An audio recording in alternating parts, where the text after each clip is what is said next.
আমি যখন শুরু করি আমার এখানে সব এক রেট। যেখান থেকে আপনি কেক টেস্ট করবেন 100 টাকা, দৈনিক 1500 টাকা দিতে হইতো পার ডে। শুধুমাত্র মানুষ হাঁটা চলার জন্য এখানে ইয়ে থাকতো, কোনো বাইক ঢুকতে পারতো না, কোনো গাড়ি ঢুকতে পারতো না, কোনো রিক্সা ঢুকতে পারতো না। আরও বেশি খরচ, যেহেতু বিদেশি ফল ব্যবহার করি, উপরে হোয়াইট চকলেট ব্যবহার করি। বিদেশি ফলের অনেক দাম, 2 কেজি ফল কিনি 3000 টাকা দিয়ে। হ্যাঁ, তাও ফ্রোজেন ফল, কিন্তু এগুলো বাইরের দেশ থেকে আমদানি করে আসে তো কিনতে হয়। এটা যদি আমরা 120 টাকা সেল করি তাহলে পারফেক্ট হয়। 120 টাকা সেল করলে মোটামুটি আমার একটা মার্জিন থাকে, কিন্তু যদি 100 টাকা সেল করি খুব একটা লাভ থাকে না। এরপর হচ্ছে কি রসমালাইতে আসেন।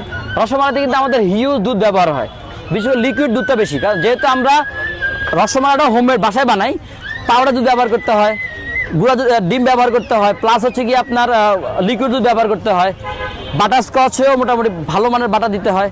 অ্যাভারেজ একটা মার্জিন করলাম যে 100 টাকা দিলে এটা পুরো পারফেক্ট হয়।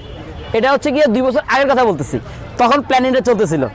আমি যখন শুরু করি মোটামুটি আমি শুরু করার পরে দেখতেছি আস্তে আস্তে মোটামুটি যখন আমার কাস্টমার বাড়তেছিল, আশপাশে এক একজন এক এক রেটে সেল করে, আমার এখানে সব এক রেট। আমার এখানে এই জিনিসটা অনেকের পছন্দ হয়েছে, যার কারণে আমার এখানে সবসময় কাস্টমারের ভিড় থাকতো সব সময়।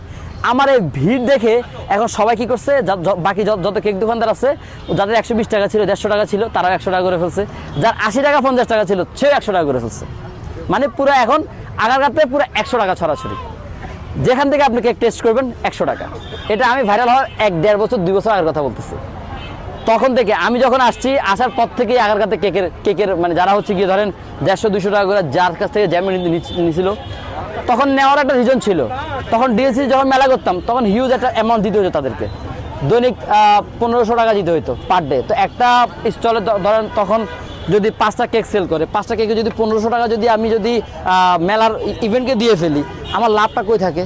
তো সেই ক্ষেত্রে তারা মার্জিন করতো যে আমরা যদি দামটা একটু বেশি রাখি, আমাদের ওই বেশি দামটাই আমরা ওদেরকে দিলাম, বাকিটা আমাদের প্রফিটটা আমাদেরই থাকলো।